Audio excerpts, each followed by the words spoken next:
everybody. I'm here with Dan. We're going to do a little bit of spoiler talk on Solo, a Star Wars story. Hi, Dan. Hello. Man, it's so nice to see your face. I'm so excited to have you back, Dan. It feels like it's been a million years. I think the last time I saw you, it was a long time ago in a galaxy far, far away. It seems like that. I think the last video that I did with you guys was the Black Panther video we did in February. So it has been quite a number of months since then. And far, far away works because you're in a different location. You're not in your bedroom at your parents' house anymore. I am in my apartment in the illustrious capital of the state of New Hampshire, where I go to school.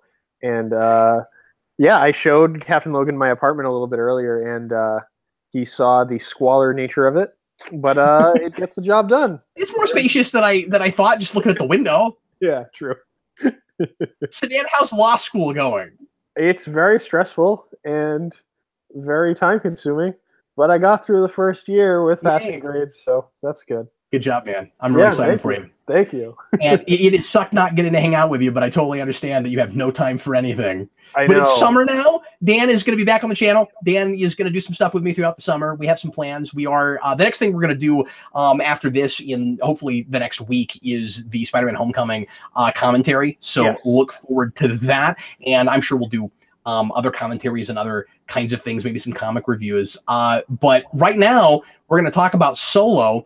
Dan, why don't you go ahead and give your initial thoughts on the not as anticipated as the, Lucasfilm and Disney were hoping it would be, because that movie did not perform the way it was, and not just what they wanted, the projections were way off. Yeah, way off, which I'm not too surprised about. I'm surprised that the returns were as low as they were. But I'm not surprised it didn't make as much money as they were hoping. But anyway, I quite enjoyed Solo. I had a really good time with this movie. I really like the broad strokes that this movie was going for. I really like that this movie was kind of a love letter to everything that George Lucas and Harrison Ford did together. Everything from American Graffiti to Star Wars, Indiana Jones. Like, I felt like some of the stuff in Han's background reminded me of, some of the fascination with like car culture in the 50s that George Lucas was really passionate about when he made American Graffiti. You know, Han's dad is the Star Wars equivalent of a Detroit assembly line worker. Han's around racing cars on the street as a kid, like stealing stuff, like that kind of vibes I really liked. It's obviously, Star Warsy in that it's a Star Wars film, and I felt like the broad strokes of the film seemed a lot like an Indiana Jones film to me, in that it's sort of more about the light romp adventure of it all, rather than getting nitty-gritty into the details of the characters and giving them arcs and things like that. Like, for example, Kira in this film reminded me a lot of Marion, the love interest from Raise the Lost Ark, where she comes in, she has kind of a past that is ambiguous and you don't know a whole lot about, and she's an old flame of indies. We get to see, Han's sort of early times before we meet Kira again in here, which is, of course, different than that. But it was a similar sort of setup, and I was thinking about that as I was watching the film. So I liked a lot of that aspect of it. I liked the broad strokes, what they were going for. I think a lot of moments in this film specifically I didn't really care for. It falls into prequelitis in many places.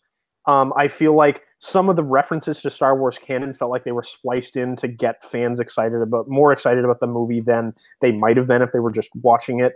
So that was the kind of stuff, the negatives I didn't like, but I really surprisingly liked almost all the casting in the movie. I thought Alden Ehrenreich did a really good job showing Han Solo at this point in his life. I think he did a really good job of showing a Han who's cocky and confident like he is, but he in A New Hope, but he's not as jaded, he's not as cynical yet. I feel like this film doesn't even get him to that place because they kind of set it up for a sequel at the end, but I guess we'll talk about that later on.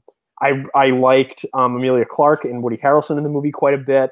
Donald Glover, surprisingly, was the thing that I was most looking forward to, and I thought maybe it was the writing or something. I thought he got the mannerisms of Billy D. Williams down really well in a couple of scenes, but I felt like he was a little too over the top eccentric at times. I feel like they made Lando a bit more of an eccentric character to play him for laughs in this.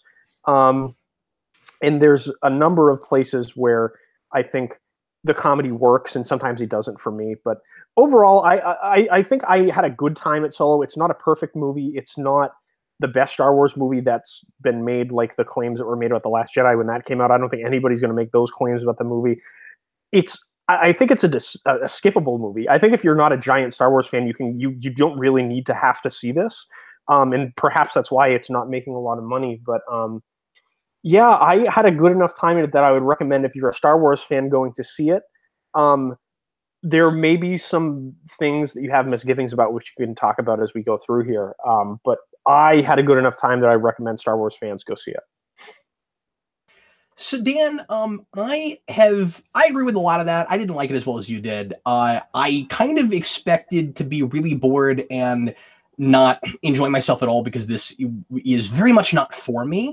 This is not a premise that I was particularly looking forward to, and the main reason I went to see it was mostly just curiosity about Lando. And I remain in the same place I did before I saw the film. I don't know why we didn't just make a Lando movie. I still really feel like that.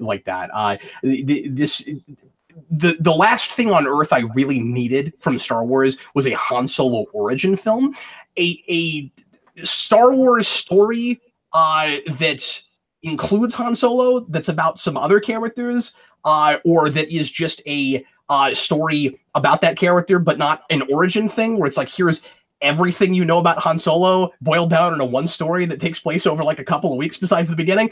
Did not need that, but kind of knew that's what I was getting into when I went to see it. So obviously giving it as much of the benefit of the doubt and being open-minded about that as I could going in.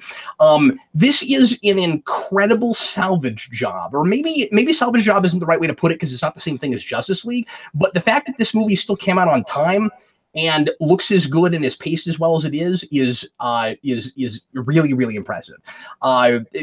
Because obviously this was a movie that was originally being made by a couple of directors that got fired in the middle of making it, and they brought in Ron Howard, and he is a guy who just knows how to make a movie, and he is a workhorse director. And I thought he had the style and the flavor down. He knew precisely how to present this. It is I think, not great, really typical origin thing, presented in the best possible way. I don't even think the bare bones of the plot's bad. And there's a lot of things I like, particularly about the ending, as far as, you know, the kind of intrigue of it, and the heist film aspects, and I expected it to be really predictable, and there are things about it that are, but particularly, Dan, toward the end of the film, the whole thing about, and it's kind of alluded in a fun way, right, where you've got the explosive power cell things that he doesn't think are real, but then it turns out that they're actually real, and that whole thing was great. I really enjoyed that. I really liked, speaking to the end of the film, I liked the small nature of this movie. Like, the galactic ramifications of every Star Wars film that has come out so far, even Rogue One, which was a spin-off like this, the stakes are the fate of the galaxy, right? Like, if the rebels don't get the Death Star plans, the Empire is going to win permanently. Obviously in Force Awakens and Last Jedi, the stakes are very high. The stake of the Star Wars universe itself is at stake. I liked that the climax of this movie took place in a dude's office. I liked how small the stakes were, in the sense that it at least attempted to be a very personal story about these characters. I don't know that it's succeeded in being personal in the way that it gives really deep and interesting looks into the lives and characters of these people necessarily. But I did like that about it. So scale-wise, visually, you're right as far as like how much space and what the overall stakes are. But I don't need Han Solo basically gets the rebellion started.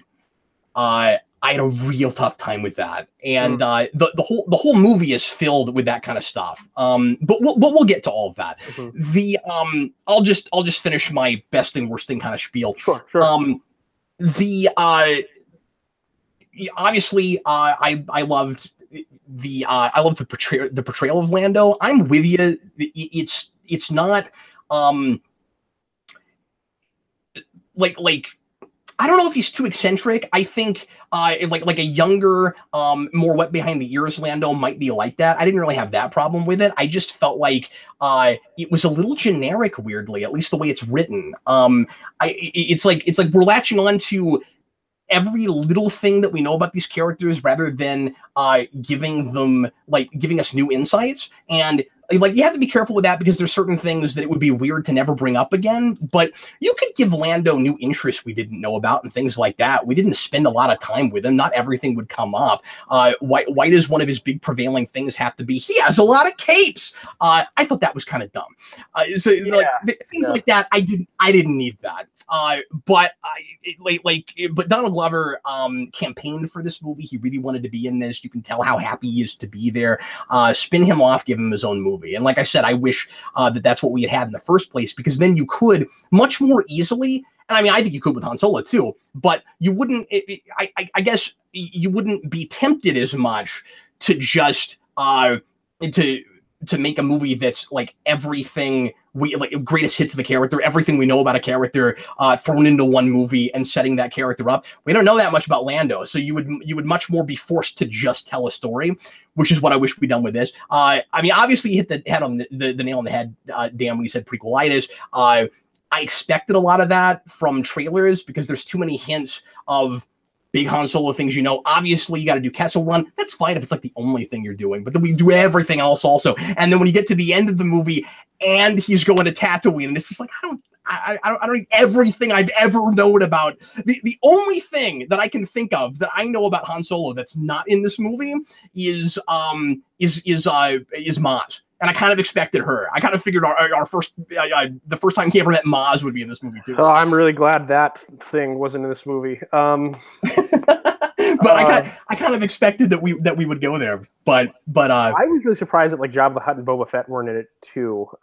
Yeah, but Boba Fett I kind of wanted.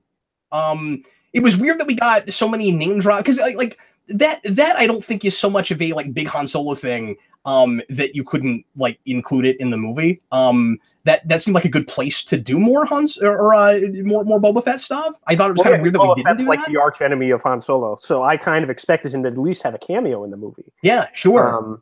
Well, I'm just saying. Not that I needed that. Like that wasn't a box I needed to be checked, but I was just surprised they didn't go there based on what you said. With they feel the need to give him the gun and all that stuff. I mean, they surprisingly didn't have him like try on the leather jacket and be like, "Oh, this looks nice." Like we didn't get that. But one thing I will give it is I was really concerned. Yeah, and my wife was like, "Well, at least it's not the Ghost Rider thing where it's like periodically you have to keep like layering on the clothes that he's going to wear." But there are things that are just that bad, I think, and we'll get to them. The name thing is horrendous, and I cannot deal with it. But we'll talk about that here in a little bit. But one thing I will give them is I was afraid that he would basically be Luke Skywalker at the beginning of the film and turn into Han Solo at the end of the film. Mm-hmm. And happily, we didn't go there. From trailers, I was really concerned that it was going to be that he was going to be like this really like completely altruistic, optimistic guy. And we would see him turn into the scoundrel completely. He is more optimistic and more trusting at the beginning of the film than he is at the end of the film. And I don't know how well we get him there. Like, it seems like less of a character arc and more of token scenes to set up things that are character traits about Han Solo. Like, of course, we have to have the scene where we establish that he shoots first. Of course, you have to have that. I don't love that, but at least it wasn't he's Superman and then at the end of the movie he's Han Solo. At least we didn't do that. Yeah, I think there was a little bit less of a discussion about like why one should be optimistic or pessimistic about the state of the galaxy and stuff, and more of Han Solo not trusting people because the people involved in the plot of this movie can't be trusted, Yeah. Like that's kind of what I think they were going for, and for me it worked reasonably well. There's some stuff with Woody Harrelson's character at the end of the movie that maybe you can tell me about, because I'm not I want to see the movie again because I'm not exactly sure about something that happens with him faking the convoluted thing that you mentioned. I wasn't totally sure about that either. And but in the moment, I thought that was all really fun. But yeah, no, it was. Like, I liked all the betrayal and the intrigue and the backstabbing and stuff.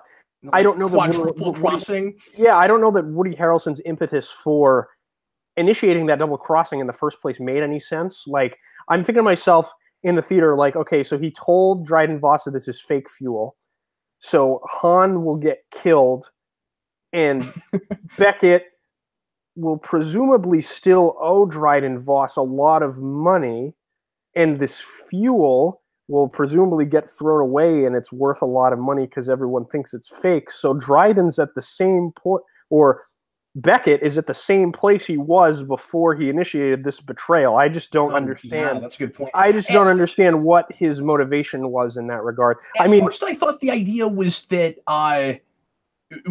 Han Solo had done a thing that he didn't know about, so he has this plan based on thinking that that the bad guy will open up the case, that Vision will open up the case, and there will be nothing in it. But I guess that's not what it was.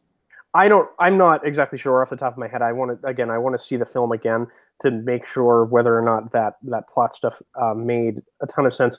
But yeah, I did like all of the intrigue and like seeing the underworld, underbelly, grimy aspect of Star Wars is something that I don't really, or I mean, I say this now. I mean, if they produce 80 other films set in this realm of the Star Wars universe, maybe I'll say differently. But I never really get tired of that. Boba Fett is my favorite Star Wars character, so like I love living in that like dirty criminal underworld side of the Star Wars universe, and I liked that the film kind of nailed that vibe really well. They did. No, absolutely, and it's really consistent. Mm-hmm. And it's besides the in of the ending, because you've got a bunch of people backstabbing each other with that all have their own motivations. It's a really simple film, and I like that. Here's the thing: you said that this is a movie that's going to maybe more appeal to Star Wars fans, and you're not really going to care if you're not a Star Wars fan. It's a better movie if I forget about Star Wars, or at least if I forget about things that happen in Star Wars. Like, I enjoy it as a Star Wars thing, but it's almost like somebody made a fan fiction or thing, or like a fan film where or someone was given an assignment, right, to make a movie that would encompass all the stuff that gets Han Solo started. I don't want a lot of things about this movie to be canon with Star Wars, but I enjoy the flavor of it. Yeah. And I enjoy a lot of things about the actual plot of it. Yeah, I think some of the prequelitis stuff, like you had mentioned, not really making a whole lot of sense.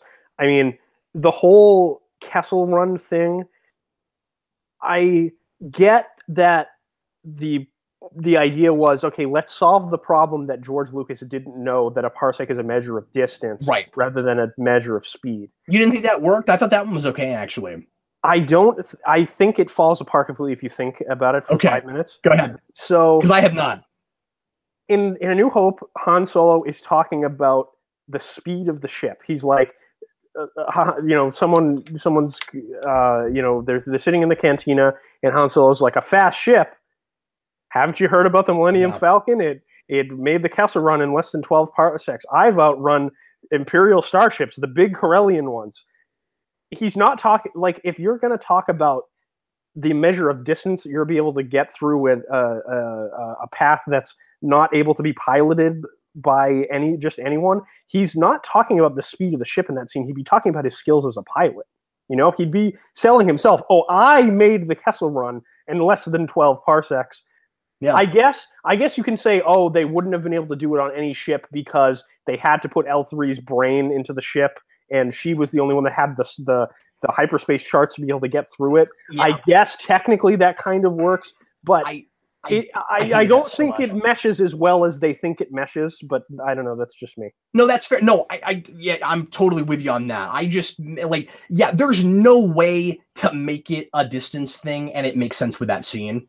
Yeah, that's impossible. Knowing that he said parsec, if you forget, I mean, you have to. It's stupid. If you forget about the context of that scene, and we know now that it has to be a distance thing, I think the way the somewhat creative way that they made it, you know, a distance thing where he's got to go through a hole and all that. It's okay.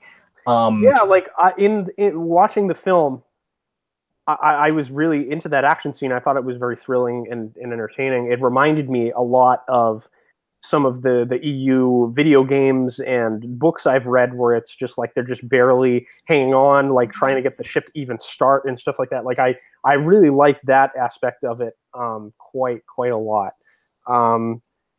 Yeah, it's just some of one of the other things that we've kind of been tiptoeing around is the way that Han Solo gets his name. I guess maybe this is a good time to talk about the prequelitis stuff that we noticed that was kind of the things that people would want to know about before, you know, before or after seeing the film or whatever. The Han Solo in this movie there's an origin story for his last name. His name is Han throughout the whole movie. It's not like he is named Han Solo completely by somebody. He has the first name Han, but he signs up for the Imperial. And we come up with a story reason for why Lando pronounces his name incorrectly. Yeah, which I don't know. I thought it was kind of fun, I guess. I didn't really need that, but yeah, I didn't either. That was one of the better of these, I guess. Yeah. Like I can live with that. Yeah, it's the least. I don't know what.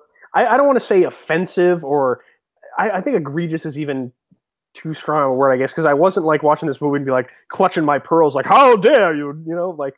No, I was cringing though. Yeah, no, definitely. It's egregious in that sense. Yeah. So in the scene where Han Solo kind of is separated from Kira, he goes and signs up for the Imperial Navy so he can go off, find a ship, and come back for her eventually. That's kind of like the opening scene of the film where they're trying to escape the kind of squalid, terrible conditions that they've been growing up in. And he signs up for the Navy and says his first name is Han, and then says that he doesn't have a last name, despite previously or later in the film saying that he knew things about his father. So presumably he would know what his last name was. Make a lot of sense. Yeah. And Eric was telling me that, because I don't know EU very well, but Eric was telling me, and like maybe this stuff's wiped away now, I don't know, but that in EU there are family members that he has like before whose name is Solo. Well, there are the Young Adventures of Han Solo books, which I have not read, but were really popular, and I would imagine that's the reason why this film was greenlit in the first place, because that was one of the first really popular EU. Oh, that makes sense. Books. Okay. So, and they kept some of the elements, like the fact that Han was a member of the Imperial Navy. That's straight out of the old Legends EU origins of Han Solo. The meeting with Chewie was very different in the sense that it wasn't on Kashyyyk, which is the Wookiee home planet, but Chewie is still a slave and that stuff. So that it was kind of a loose adaptation of those books, which I kind of appreciated. Okay. As well. And I don't have that background. I did know that he had Imperial background. And or I found out about it later. It was the thing I had to ask Eric about because I resisted that at first, and then I was like, I'm sure that's a thing, and they had to do that. And the planet you see where he's sort of in that big battle as one of the Mud Troopers takes place on Mimban, which is a planet that was in Splinter of the Mind's Eye, which was the book that was originally the sequel to the original Star Wars film when they didn't think they were going to have enough money to make Empire.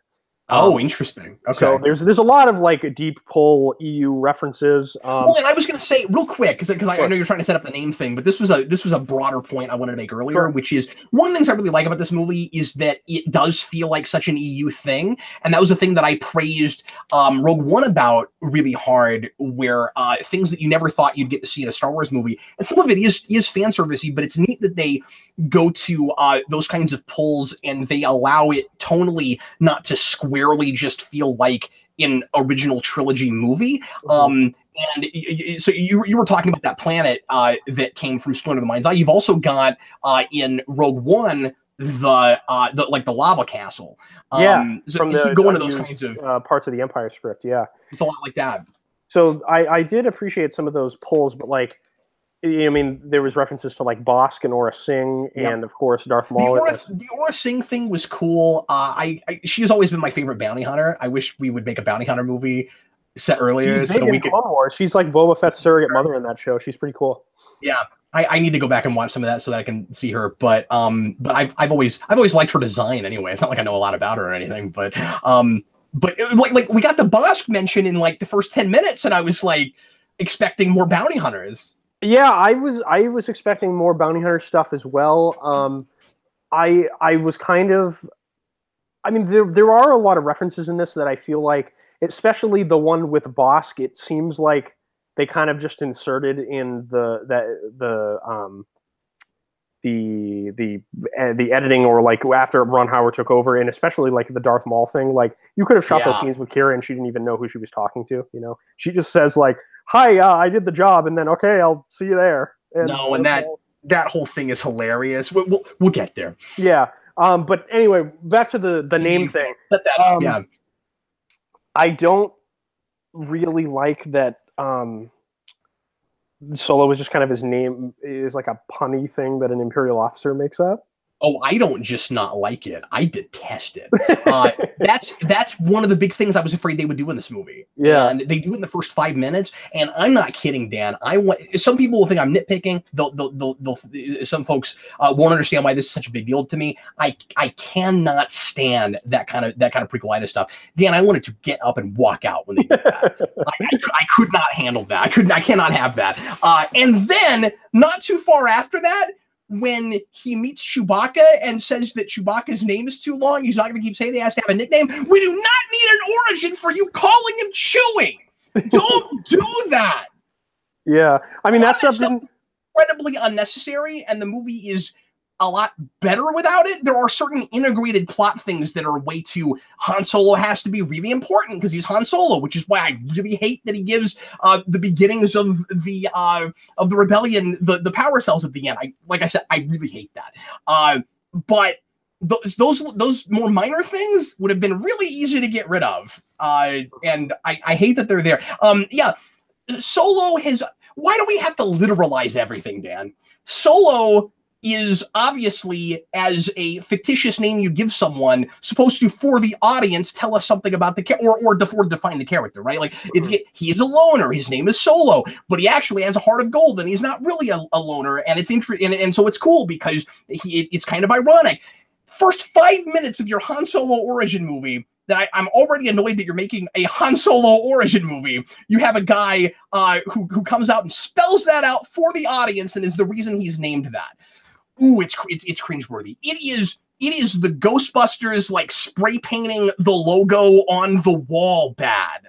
I hate that. It really, really bothered me. Yeah, I mean, I thought it was dumb. I guess I wasn't as bothered by it as you were. I was kind of with the movie because I was really like from the first like 5 minutes of the movie, I was really into Alden Ehrenreich's performance in this movie. I was not. That is a place that we will disagree. Oh, sure. Let's get to that here in a minute because that's interesting. And that sets the tone for the whole movie. So if you're not with that, that's hard. But like I said, some of this is just a me thing, Dan. I was hoping they wouldn't go there. Mm-hmm. That was the thing. I walked into the theater really hoping they wouldn't go there. I was hoping they wouldn't go there either because Bob Iger, before this movie came out, kind of slipped up and he was like, "Yeah, in the Han Solo movie, we're really excited. Fans are gonna get to find out how Han Solo got his name." And I was like, he was born and his parents gave him that name. Like, are we gonna see his first name and last name? That's Come on, why do we need an origin for everything? It's like Underdog. Yeah. So I was like hoping against hope that wasn't in the movie, and when it was, I was like, because it was like. Unlike you, I was really into like the way Alden Ehrenreich was playing the character, and then that was like a bump in the road, and I was like, "Oh man, like that's dumb." And then the movie continued, and it was like continuing to be enjoyable, and there would be bumps in the road along the way for me. Like that's the way I would explain the experience of watching the movie. Is it's a bumpy road, but it's a fun ride, I guess. That I have the opposite. That's really interesting for me. It's more, and it's the same bumps. Right? Yeah. But they're a bigger problem for me. I feel like conceptually I'm not on board with it. And like I said, I was doing my best to be open-minded and be won over on this idea. It's not a concept I like in the first place, but but you could maybe win me over on it if you're more just telling a story and it doesn't feel like the point of it is here is the origin for every little Han Solo thing, and like it was like a megaphone. So for you, it was bumps in the road on an otherwise enjoyable trip. For me, it was like getting hit with a landmine and then limping along looking at pretty scenery before I get to the next landmine. Yeah, no, that's totally fair. And just to be clear, like, I've heard reactions very similar to yours and very similar to mine and everywhere in between on this movie. Like, This is not a divisive movie in the sense that I don't think well, I shouldn't say that, because immediately after this, two very rabidly opposed camps will probably emerge. But it doesn't seem like, at this point in time, that there are two hardcore like camps on this movie that have actually seen the film. There are a lot of people who are boycotting it because they didn't like The Last Jedi. They don't like that they replaced Harrison Ford. They didn't think this movie should have existed in the first place. And fair enough. I didn't like Last Jedi. I was a little bit more okay with the concept and the recasting than those people are. Your opinions are your own. That's fine. But I think like the film really hinges on whether or not you're able to buy the guy they cast as Han Solo as this character. And what were the issues for you that you didn't really care for? Because I would like to hear, because I was totally into it the whole time. I really enjoyed him. Here's what's really weird about it. Sure. Let me go back to a thing I said earlier. It's a movie that feels like a Star Wars thing that I'm enjoying to some degree, and I feel like put away things I know about Star Wars in order to enjoy this thing that feels like a Star Wars thing. I liked him. He wasn't Han Solo. I was okay with his performance. I thought it was fine. Never thought I was looking at Han Solo. I had to keep reminding myself that's who it was. It's really weird. I was fine with his performance, but he wasn't Han Solo, which made me wonder, is it the casting? Is it the script? Or is it that you simply cannot recast that character and make me look at a guy and think he's Harrison Ford? Nothing against that actor. I thought he was okay. There were lines he had that were supposed to be really charismatic and clever and charming and stuff, that I felt fell flat, and I was never sure why. So I might be giving him too much credit as an actor, because I don't know if it's him or if it's the script. Overall, I liked his demeanor, I liked his affect, but when I was looking at Glover, I was seeing Calrissian. When I was looking at him, I saw this other guy named Han Solo, and I think that's part of why those were bombs rather than bumps for me, because it kept being, and this is Han Solo, and no, it's not. It's just some kind of fun guy I'm following in a Star Wars movie. See, I agree with you. This is interesting that we had such different opinions of this movie, and we're agreeing so much at the same time. Yeah, this movie is just a weird experience overall, I think, because of the production things and everything. But I didn't think that he resembled Han Solo as we see him portrayed by Harrison Ford in the original trilogy. I think he did enough mannerisms and stuff that were similar enough to that character that we see in A New Hope, where I can buy, at this place in his life, this guy is trying to do the charming thing, but he's not good at it yet.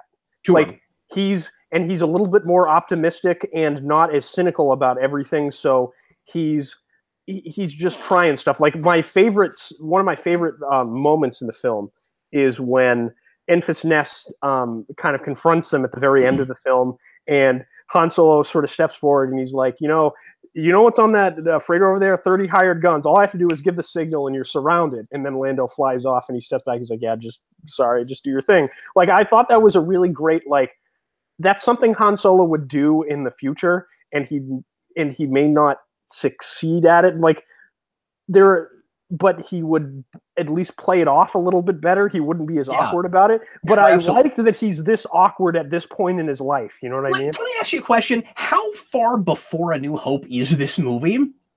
I don't actually know off the top of my head. So let me think if there's any touchdown I can think of that would indicate. I'm sure in the comments someone will mention it to me. Off the top of my head, I can't tell you. I can't think that it's that far after episode 3. Okay. because I mean, Alden Ehrenreich looks much younger than Harrison Ford in this movie, but that's part of my issue with it is like, I don't know how many years it's supposed to be before it, but it really feels like this is supposed to be kind of the big thing that happens before he gets to A New Hope, and there's not much in between, and he hasn't aged that much. I don't know that he wasn't cast too young. I kind of disagree with that. I think the end of the film sort of indicates that, like, there's still more with this character to go through and build his connections with the criminal underworld as his own entity. Like, he's off at the end of the movie to, like, do his first job where he signs up himself for a gangster. Like, he was just pulled into all of this, and we haven't seen the job that he did that results in the price that's on his head at the beginning of A New Hope yet that Jabba has on him. Sure, but I wouldn't think that would take very long. It seems like that's the very next thing that happens. There's not like a whole movie in that. I wouldn't think. There could be. I mean, depending on what the job is. He says he has to drop cargo to get away from the Imperials. I mean, that you could just have that happen at some point in the movie and build a story around that event happening somewhere. You could, but how many years would it take, Dan? That's my big question, because that's where I'm worried that he's cast too young. Because if, like, the very next thing that happens is he gets mixed up with Jabba, is he mixed up with Jabba for a bunch of years before the price is on his head? I don't know. We'd have to see where they would take it. I'm just saying at this point in time, I think anyway, even if it performed, like, I mean, Alden Ehrenreich is signed on for 2 more films, and Captain Kennedy has said in interviews they're interested in telling the continuing story of Han and Chewie. So, I mean, I have heard that. I just thought that was weird that they wanted to, throw more resources at that. But like I said, Han Solo is so far down the list of characters I want to see a movie all about. Some of that's just a taste thing, just for me. And to be clear, like, I think you're in the vast majority of people based on the way the movie performed and the buzz on the movie before it came out. And I want to talk about that for a second too. So you were talking earlier about like how much Last Jedi hurt this movie and all of that. I think there are also other factors. Oh, absolutely. If Last Jedi had performed the way they wanted it to and wasn't as polarizing, it would be, and sold merchandise better. It would be interesting to know if this movie would perform all that much better than it did. Because, I mean, there might be people boycotting. I don't know how much of a percentage of the overall take we would have gotten that is. You have to go to an alternate universe where Last Jedi was a different film. But I think proximity was a big problem. 6 months after Last Jedi was a mistake. I think that was a mistake. I think Star Wars should just lock down December. That should be the Star Wars month. They should be the big movie that comes out in December. I don't know why they changed that trend. And am I right? Especially with a movie that was this mired in production trouble. Like, why did you not just put it off? Because now it's a year and a half before the next movie, and that probably is a good thing. I agree.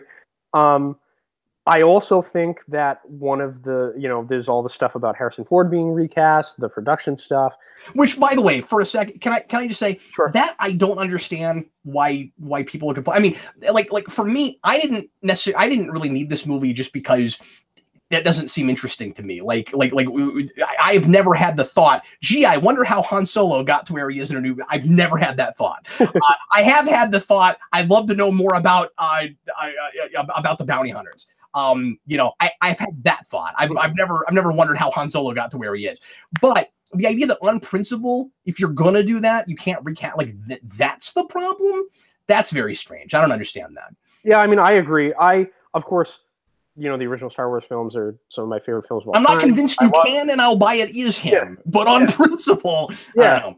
Yeah, exactly. Like, I feel like if they made the prequels now and they were good, people would have freaked out that Ewan McGregor was recast, from Alec Guinness. Like, I feel like it might have been the same thing. And that, I think Ewan McGregor is one of the best things about the prequels. I think his casting was great, and I think he did a great job in those movies with what he's given anyway. Yeah, I agree. So I wasn't. And if he gets cast again, I'll be over the moon. Like, I'm not. That's not a movie I need. But if he gets cast again, I suddenly care a lot more about it. Definitely. And I personally was like, if this is what they're gonna do, like, I'm gonna give it the benefit of the doubt, just because, like, I want to go into a Star Wars movie and enjoy it I'm not to say that I'm going to be uncritical about it, but I would like to at least give them the benefit of the doubt. Like, there's casting news that comes out all the time, and people freak out and say this person would be good for this based on other movies we've seen them in and stuff. I was willing to say, like, these people, despite the rumors about him needing an acting coach and stuff, I don't know how much I believe about all this stuff, but anyway. If he did, it seemed to have worked okay. Like, I don't even think he's the problem, even though I'm saying that I don't know if I buy him as Han Solo. I think the problem was ultimately just the conditions under which the movie were made. But I did want to mention about you talked about the low box office returns and the reasons for this. I think this is sort of an indication that, like, I personally didn't like The Last Jedi for Star Wars universe reasons. I don't think that it fundamentally changed the rules of the Star Wars universe without providing an explanation. It kind of ruined Luke Skywalker for me, who was always one of my favorite characters in Star Wars. He's my favorite heroic character. I'm much more of a fan of the villains in Star Wars, like the Sith and the bounty hunters and stuff. That's kind of like, those are my corners of the Star Wars universe that I always like to read about and stuff. But I do love Luke Skywalker, and they didn't do a great job with him in that film, I thought, for a variety of reasons I won't get into here because we're not reviewing that movie. But I think the perception that that was kind of put out there on the internet, that the people who didn't like Last Jedi was a small vocal minority of basement-dwelling fanboys, is not true. I think a lot of people got burned by that movie and didn't go to see this one because the quality wasn't there with the last one, and they're not confident that this one, based on all of the bad press it's been getting, the recasting of Harrison Ford, and 6 months after, a lot of people are like, I'm done. The combination of all of those things combined. Let's also remember that Force Awakens was not the same kind of polarizing. It wasn't as vehement, and it wasn't, just in general, as polarizing. I'm seeing a somewhat consistent trend where a lot of people who loved Force Awakens and were excited to see it continue to go in the direction it was going, and find out how it was going to pay things off, because so much of that movie is just mystery, and I don't even know if that movie works until I see the next film. A lot of those people, like me, didn't care for Last Jedi. A lot of people that really disliked that movie loved Last Jedi. Mm-hmm. Yeah, and I was one of the people that really loved Force Awakens, and I still maintain that, like, I've went back and watched that movie since Last Jedi came out, and I still really like it. I still think that, like, there's a lot of good to be had in that film. It's not perfect or anything. I don't claim it's like a masterpiece or even as good as the original trilogy, but I do really enjoy that film. I think Last Jedi is the only dud that Disney has really made, in my opinion, a complete dud. I mean, Solo has some cringy moments in it, like we were discussing here, but I think overall it's a movie that I enjoyed watching, and I would definitely like the quality to be higher in the future. But I don't think it was a complete miss in the way that Last Jedi was for me personally. Yeah, I guess it wasn't as an experience, but I don't want it to exist. With the whole of Star Wars. Can I talk about some other kind of shark jumpy things? Absolutely. Yeah, I guess I'll stay with shark jumpy. Mostly I'm complaining about things that were more like, we have to have an explanation for this moving forward. Did we have to have a bit where a lot of the panels on the newly made and totally sleek Millennium Falcon get ripped off because later it looks like it's been through a lot? So of course in this movie we have to rip panels off of it. I hate that. Yeah, I kind of wish that the Millennium Falcon remained pristine for a while, because Lando's reaction to Empire... so dense, that's fine, but I didn't get the sense the first time Han Solo saw it, it was like perfect. Well, you're right that you shouldn't get that sense, because it doesn't make any sense based on Lando's reaction in Empire Strikes Back. In Empire Strikes Back, when Han shows up with the ship, Lando goes, "What have you done to my ship?" If he saw it get wrecked in the first place, he wouldn't have that reaction. No. That's true. He certainly would not. It doesn't make any sense. But I don't know. It's just, that's one of those things where in the moment I was like, yes, because it has to look like the Millennium Falcon looks like later. So of course we ripped panels off of it. One of the other things you just reminded me, talking about the Millennium Falcon, that I think is contributing to the diminishing returns of the Star Wars films, especially with this one. I mean, this is kind of the critical mass of that. You can only go home so many times with this classic iconography. Like, yes. No one's excited to see the Millennium Falcon anymore, because we saw it in Force Awakens, we saw it in Last Jedi. like it's been in the other films, so like it's not as special anymore to go into the movie theater for a lot of people and see the Millennium Falcon again, because we just got it like twice in 2 feature films. Like, yeah, so if you're gonna do it, don't pretend like it's the first time we've seen it in a million years. And there's like if memory serves, there's like a swelling music sting, and we just make a really big deal out of it. It's like, yeah, we knew this was gonna be here, and we've seen it recently. Yeah, so I think what we need to do with these new Star Wars films is sort of inject them with a little bit more visual imagination. Yeah. I think the one of the things about Solo that struck me is like there were new TIE fighter designs in this film, and I didn't notice that they were new. Oh. There's supposedly like a heavy terrain TIE fighter or something. And I feel like we've gotten to the point where like we've done so many variations on the classic Stormtrooper and the TIE fighter and all that stuff that like, in an attempt to sell toys based on that classic iconography, like we need to do some new stuff with that. Like maybe the concern is if you see something you haven't seen before, then you'll wonder why you didn't see it later. But if you go to different parts of the galaxy we haven't been to, they might have different designs. Sure. Yeah. I mean, we saw that with Scarif in Rogue One. Like the designs of the troopers on the beach in Scarif were completely different. They had tan. Because we hadn't had beach troopers. Exactly. So, like, that's a reason for the design to be new.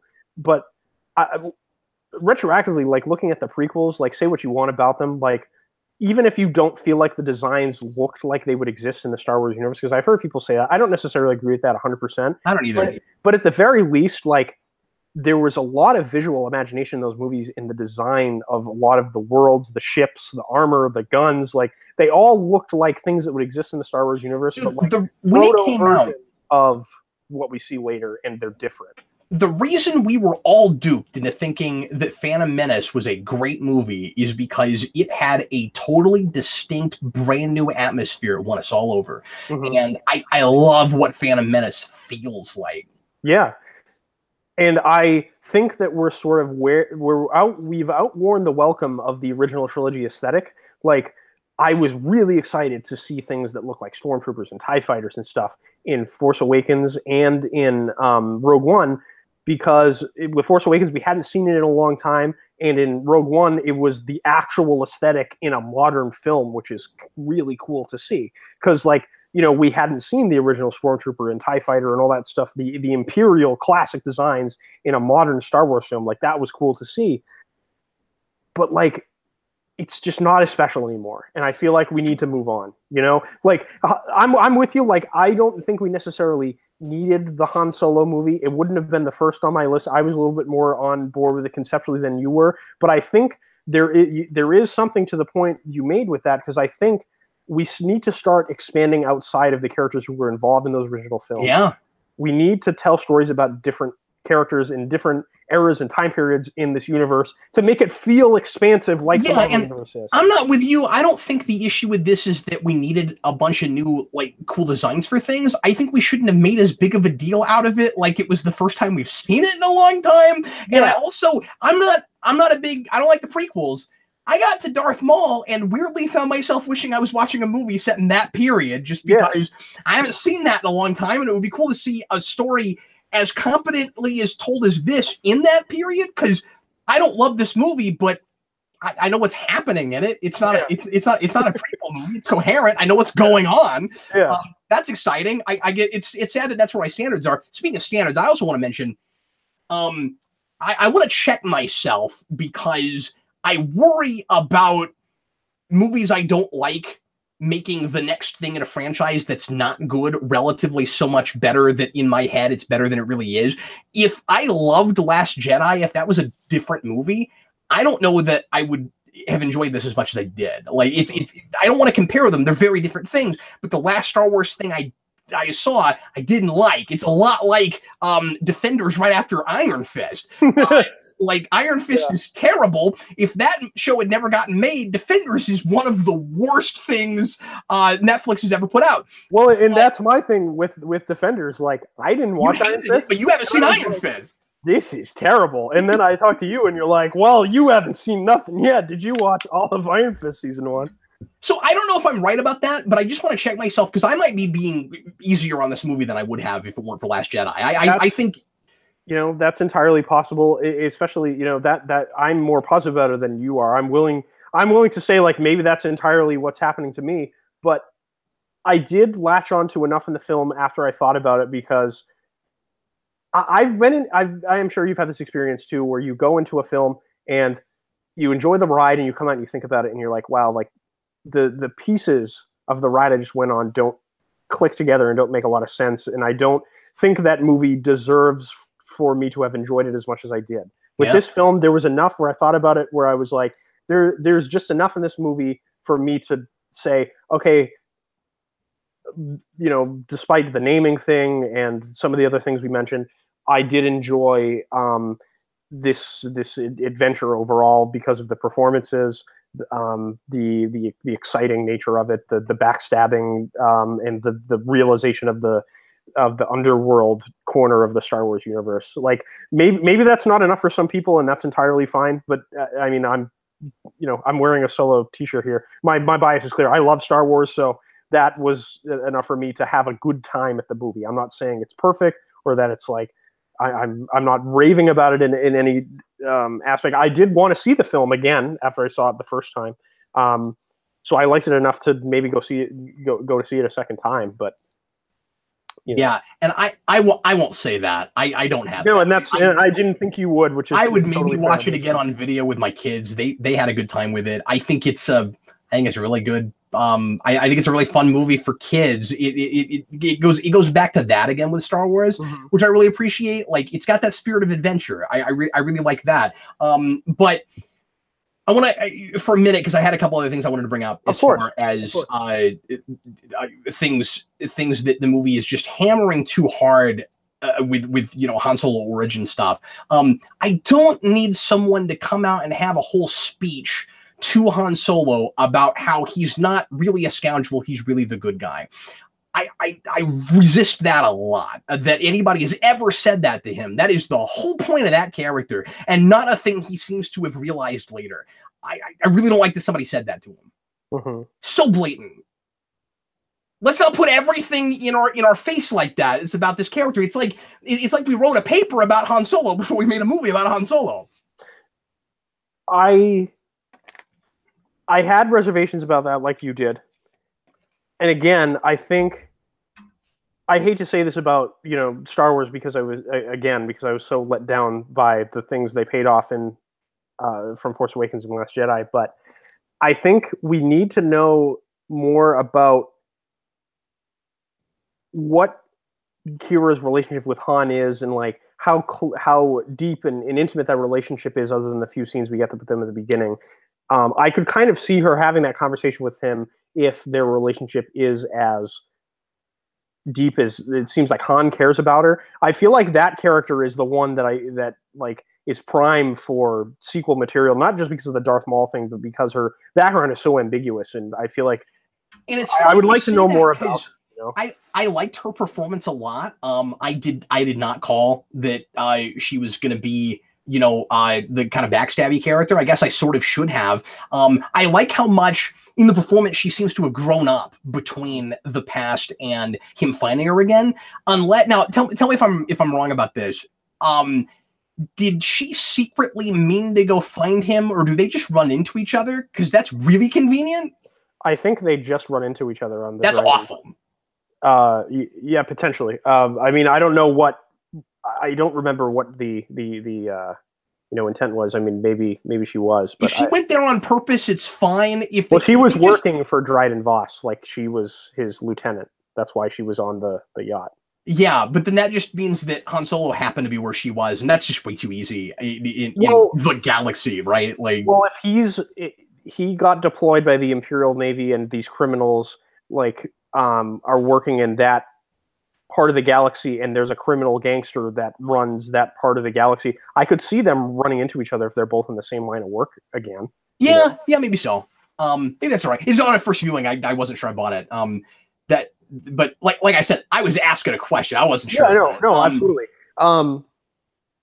But yeah, I would have liked to. I would like to know more about her. And your point about her being grown up, I think, is very apt. I like that aspect of her character because she's kind of at where Han is in A New Hope, and he's kind of the optimistic one, and she's like, "No, you idiot! Like the world is kind of screwed up, and you can't trust people the way that you do, and you can't be this optimistic about everything," because she's kind of lived the life that Han will live as a hardened criminal between the time they get separated. Except she goes the other way. She's playing for the other side by the end. Exactly. I like that a lot.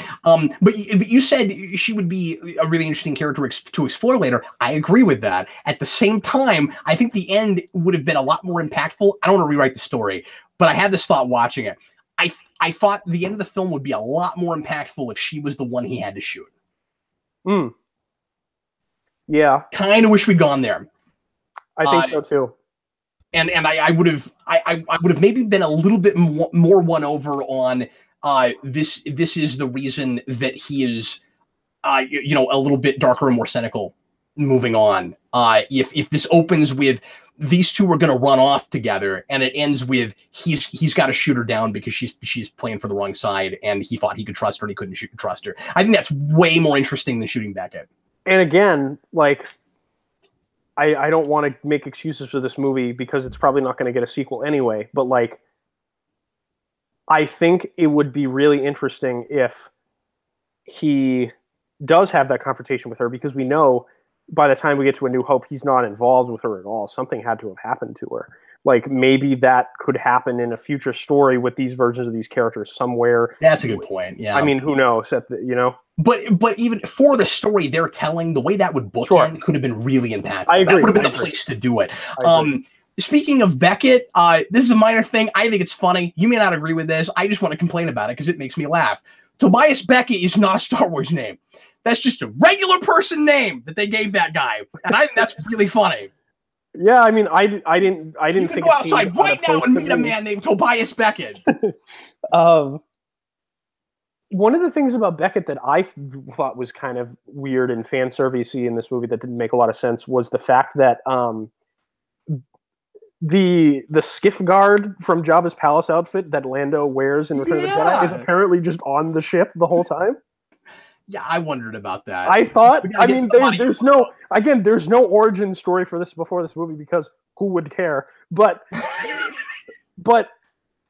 I assumed that Lando Calrissian stole the Jabba the Hutt skiff guard outfit from a Jabba the Hutt skiff guard, but apparently not. Maybe he's been there before and has done that trick already, which makes Jabba look even dumber. But at least the fans are the one wearing it in this. Yeah. I had that thought. I was like, at least Lando's not wearing this. But yeah, do we need an origin for where he got it? We already have that. That's dumb. Yeah, it was dumb. Yeah, but talking a little bit more about Lando, when you mentioned the cape thing earlier, I thought Lando, like, his introduction scene was really great. I thought that Donald Glover got the mannerisms down. I thought they played Lando as the kind of character he was in Empire and Jedi. Once we got onto the ship and got to like realize that he might have this pseudo relationship with a droid, and then he's got like a room full of capes, and that he wears weird Hawaiian shirts that don't belong in Star Wars. Now here's the thing. The relationship with the droid, I don't buy for a minute that they actually had a relationship. Yeah. I think she's in denial about it, and I think he just cares about her. And we'll talk about that because that's the last thing I wanted to bring up is the whole droid revolution droid chick. Yeah. I resist that really hard, but yeah, we'll talk about it. And I also don't like Lando risking his life for her. That's especially risking the entire mission. That was a little much. But I don't know. I don't buy that he actually had a relationship with that droid. Yeah, I don't know if I do either. But like, just he's wearing like weird Hawaiian shirts that don't belong in Star Wars, and you're like, Lando Calrissian wears a cape because people in Star Wars wear capes. He's just, like, a weirdo for wearing a cape that's like this. Ooh, I'm this weird eccentric guy. Like, I don't know. I thought like that was a little much for me personally. He's vain, sure. Like he can be obsessed with his wardrobe, but why don't we make it about the whole wardrobe? Not, why don't we make it about ensembles? Not just I've got all these capes. Oh no, you're putting out a fire with my cape. Like exactly. I thought that was a little much. But other than that, like I really liked Donald Glover's portrayal of Lando. Do you want to talk about the droid now? Because that's all really I had to say about. Isn't Lando. that about all the, yeah? I'm sorry. That was really anticlimactic, Dan. You need to think of more things to say about Lando.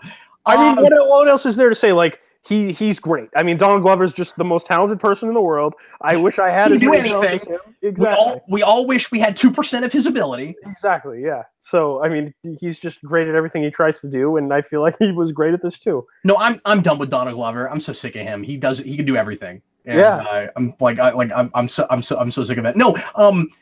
I mean, I even after this, I still wish we'd give him a movie because there's just a lot more interesting potential in a Lando movie. Him wearing a weird Hawaiian shirt and being obsessed with capes is not unsalvageable. Right. I just thought it was a little strange. It's not like oh my god, they ruined Lando. I just thought it was a little weird.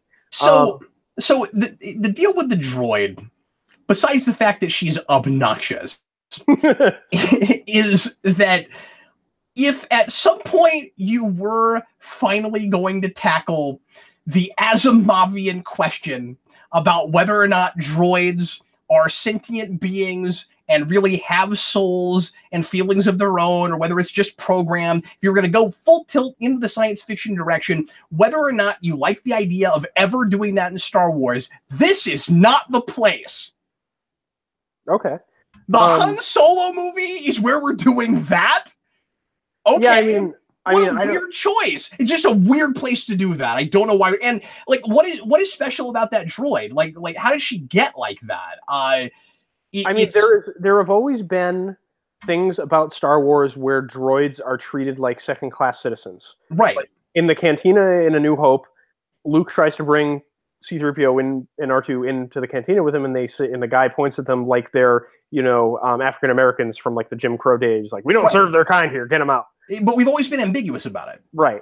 So in this movie, they tried to expand on that a little bit more and be like, oh, like this droid realizes that they're sentient and tries to sort of inform these droids that are in her introduction is she's trying to inform these droids who are in a cage match, like a dog fight kind of thing, that the droids, don't have to listen to their master. And she has a bunch of scenes after that where she talks about those sorts of things. I thought she was really obnoxious and insane, but like to parody levels. So I kind of was laughing at it. I don't know if that was intentional. I think I thought it was to some degree, but I thought her sheer insanity and obsession with this droid revolution to the point where it almost derails the entire like plan that they're doing was hysterical. I was like, this is like, I have encountered people in real life that act like this sometimes, and they are funny in the same way that this droid is funny. Sure, but I also thought that they were trying to play it as like foreshadowing for the rebellion, and that made me wonder if I was supposed to be laughing at it as much, or like. Oh, really? I didn't get the read that they were trying to foreshadow rebellion stuff, but like what specifically? Because I just don't. Maybe I don't. Just remember. The fact that we don't have a rebellion yet.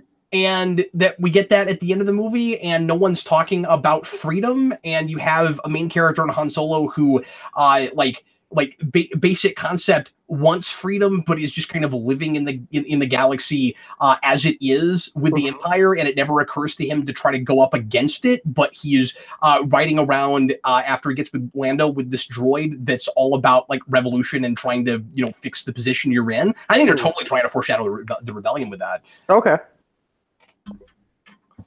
And it's just such a goofy way to do that. And then my biggest issue with it, and this is the thing earlier, I don't remember if it was on camera or not, earlier when I said there's a thing that is dumber than the name thing, it's the fact that we make her the literal heart of the Millennium Falcon.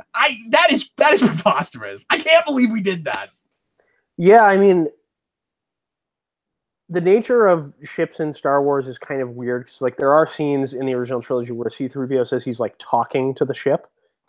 And like, sure, no one's really ever expanded on that in stuff that I've read. I mean, there's, of course, I haven't read every Star Wars expanded universe thing that has ever existed because I would need to be the full-time keeper of the holocrons, like the person who may or may not still work at Lucasfilm. I don't know if that's still a job title there, but their job is basically like to keep up with all the expanded universe stuff and keep it straight and know everything about it. I am not that person, so maybe. Yeah.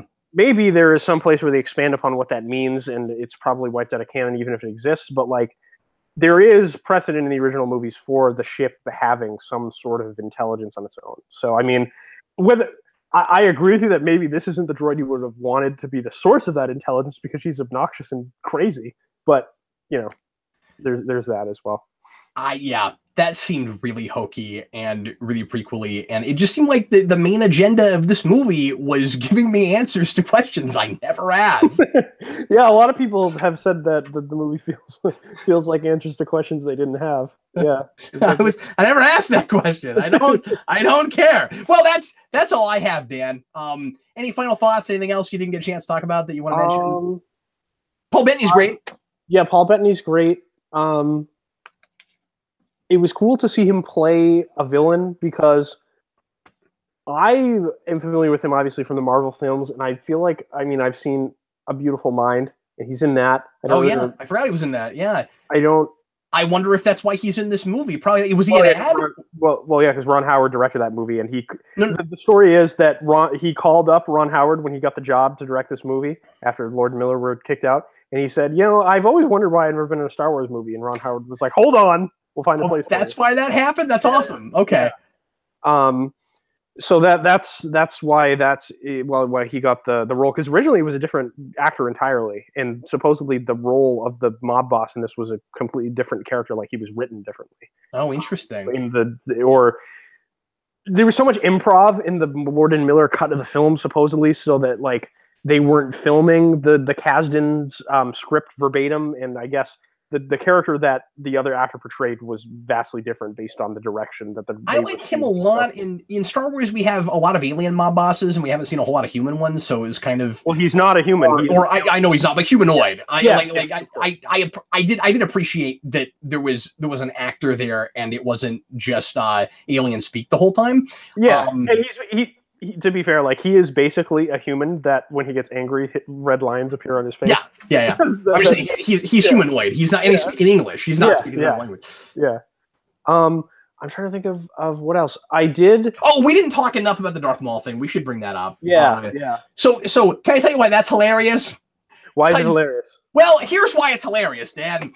Because naturally, to excite the audience or treat them like they're stupid and make sure they know what they're looking at, we have to throw in every possible thing so that you know for sure that that's Darth Maul. I said it to my girlfriend when we walked out of the movie with the lightsaber, where he's like, "It's the best lightsaber." It's so funny. Why would you pull it out? Yeah, he's just talking to someone, and he's like, "Join me on Dathomir." I love it so much. Because this is where we get into the fan service thing you were talking about earlier. But to be fair, one thing I have to give them with that is you do have to do something, because a general audience doesn't know he's still alive and is not going to think that's Darth Maul. Like, even though he looks like him, they're going to assume that's some other character that looks a lot like Darth Maul, right? So they give you every possible. When he starts to stand up, he's on like robot legs, and it's like, and he starts to stand up, and then he's got his double-sided lightsaber, which is really cool. It's an awesome, badass lightsaber, and it's got like the points on the sides of it, and like it's really cool. Yeah, that's the lightsaber he has in Rebels. It like turns into a cane. It's cool. Oh, I didn't know that. It's really cool that we got a live action version of it. We saw it in a hologram, but it's a live action. That's pretty cool. Yeah, and then they're playing the Darth Maul theme Duel of the Fates behind it, and it's just like every possible clue they could give you is in that scene. It's preposterous. Oh, it's gloriously preposterous. I'm hardly complaining. I really enjoyed that scene, but too. It's kind of stupid. It is kind of stupid, but I really liked it too, especially since, one, they got Ray Park to come back and play Darth Maul. I thought it was him. I wasn't sure, and that's neat because he's aged and that character aged, and right. So we got Ray Park playing Darth Maul, and the voiceover is done by Sam Witwer, the guy that played him in Clone Wars and Rebels. So that was really cool. Sam Witwer I've met. He's a really cool guy. Yeah, and he's a gigantic Star Wars fan. Yes. He does the voice of Palpatine in all the animated stuff now too. So and he's in the video games and character in Force Unleashed. Yes, he's in. And that's actually his likeness. He did mocap for that game. Yeah, it's really cool. So see, I know some Star Wars things. I do. I know some Star Wars things. what was I going to say about Darth Maul? Oh, I'm sorry. I am just excited about the prospect of seeing Darth Maul in live action again, because he's a character I've always really loved the design of. Me too, but I don't trust it. It feels like we're setting up a thing we'll never do anything with in the live action movies. I don't know. I'm a little bit more confident than you are that they'll bring him back. Just because they've been pushing Darth Maul in all the animated stuff, the comic books. That's true. The novels. Like, he's in almost everything. Like, Darth Maul is everywhere. Yeah, I actually bought that in the Captain Phasma trade for $5 total at a sale the other day. I read the Captain Phasma one, and it was not good. But I'm looking forward to reading the Darth Maul one. The Phasma one got better than I thought it was, because like it's not good. But the first issue of that, I was like, okay, so I'm just reading about a stormtrooper. I don't know. Yeah. I'm reading about a character that has no character traits. This is fascinating. Anyway, well, I don't want to talk about Captain Phasma. She's not in this movie. Sorry. I haven't talked to Dan in a long time. Everybody, we are catching up. Yeah, so Darth Maul, I'm really hoping that they pay that off at some point. It's so cool that like if we get a movie with Kira actually goes to Dathomir, like that would be the coolest thing in the world. Well, and at least I like her. Like I could live with another movie that she's in. But you wouldn't have to do a straight up solo sequel to do all that stuff. They could be in a bounty hunter movie. There's other things you could do that with. That's very true. I mean, Darth Maul is involved with crime syndicates post his appearance in the Phantom Menace, as establishing Clone Wars and Rebels. So like, for all we know, like he could show up in the Boba Fett movie and be like an antagonist for that. Like, yeah, I mean, that would be kind of cool. That would be super cool. Yeah, you can't save him as long. He needs to show up in the first act somewhere. Yeah, and I'm convinced that they're going to be doing this this Obi-Wan movie, because a lot of people were raising eyebrows at the premiere of Solo when Ray Park showed up and Ewan McGregor showed up. And they were like, why are you guys here? Like, two random actors from the prequels got invited to the Solo premiere. That's random. And Ewan McGregor was like, really like, yeah, I'd really like to do another one. I love playing Obi-Wan. I'd like to do it again. And Ray Park's like, I'm not going to tell you why I'm here, because you need to go see the movie. So it's cool they kept that under wraps. I mean, this is a movie that enough people didn't care about that I don't think people were scouring real hard trying to make sure they knew everything about this movie, but maybe they were, I don't know. But they kept that under wraps. I mean, I never heard about it. I found out about Red Skull, and I didn't find out about this. That's cool. Yeah, the plot of Solo leaked on Reddit after the premiere. But I also found out about Juggernaut in Deadpool. All these cool payoffs, or not payoffs, cameos and stuff. Cameos of characters like I wasn't expecting or shouldn't have expected. I knew they were coming already. So I got to be surprised by one, Dan. That was exciting, about a reveal. It was cool. I'm just hoping that this means that the Star Wars continuity stuff is going to play in a bigger way moving forward. It kind of stings for people that don't like Star Wars enough to keep up with all that stuff, I suppose. But like, I do to some degree, so I'm excited about it. Like, and I think it's weird that people are acting like this is the first time this has happened, because you said you had this experience with Grievous in Revenge of the Sith. When he showed up, you're like, who is this guy? Yeah. And if you didn't watch the Clone Wars cartoon, you had no idea, like, when he showed up for the first time and what the deal was. So. No, and the Clone Wars cartoon that was retconned, even. Yeah.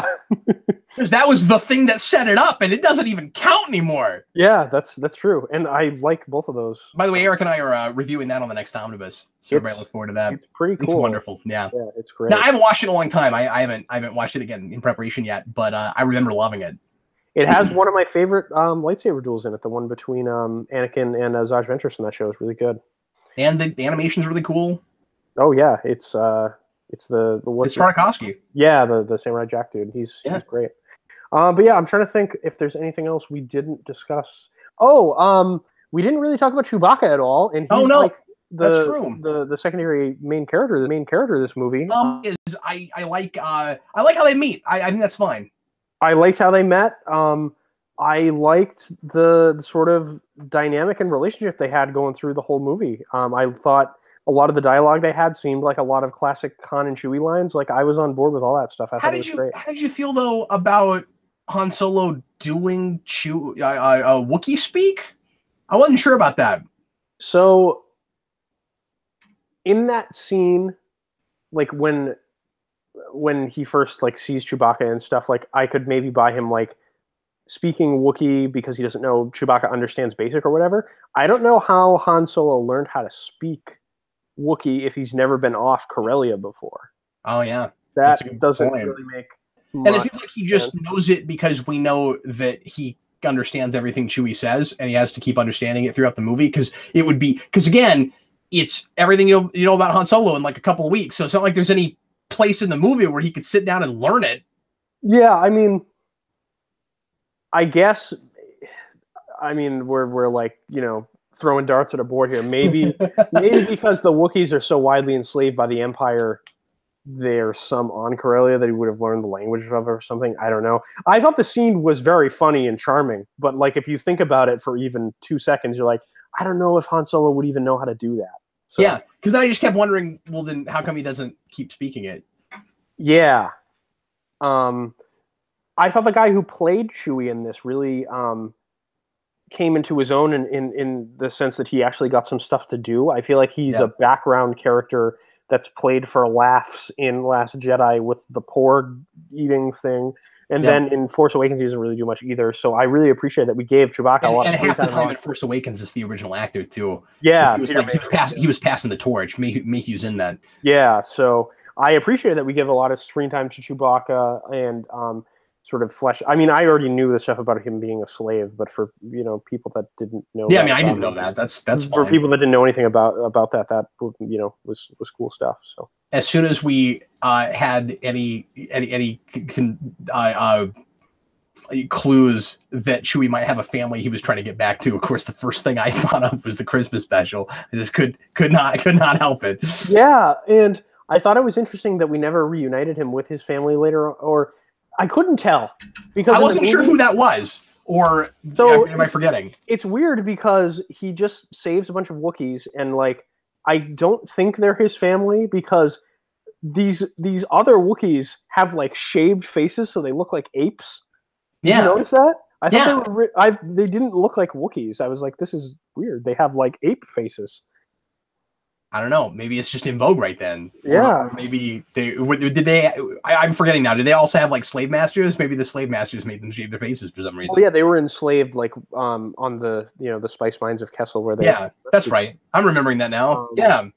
But I just thought it was weird that like they got the opportunity to put multiple Wookiees in the movie that didn't look like Wookiees really. I mean, they were big furry things, but their faces look different. I guess I don't know.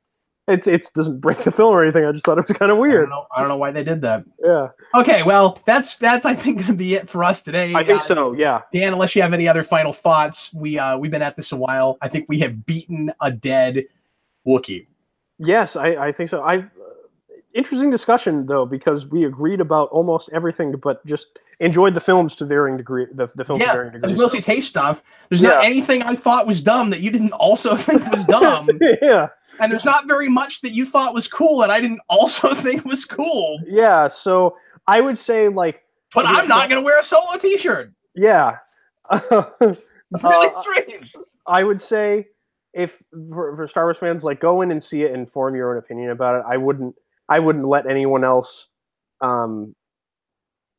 anyone else's opinions either way influence you on whether or not you want to see the movie if you're really anticipating it. Obviously, if you're like Eric and you're just like, you have no interest in the movie at all because of the premise and like you thought it looked terrible based on the trailers, like if you go into the movie thinking like you're going to hate it with a burning passion, I think you might, because there are a lot of things in the movie that are kind of dumb. But I went in optimistic and hoping that they would turn something, great out of this. And it wasn't wonderful in the way that I wanted to be, but it was not also a complete garbage truck on fire like The Last Jedi was for me personally. So I, enjoyed that aspect of it, that it wasn't a garbage truck on fire. Yeah. So anyway, well, thanks a lot for watching, folks. We sure appreciate it. Dan, it was so nice to be joined by you again, and we will do some more reviews and commentaries and things with Dan throughout the summer. So look forward to those. And in the meantime, I am Captain Logan. And I'm Dan. And we'll see you later, folks. Thanks for watching. Bye.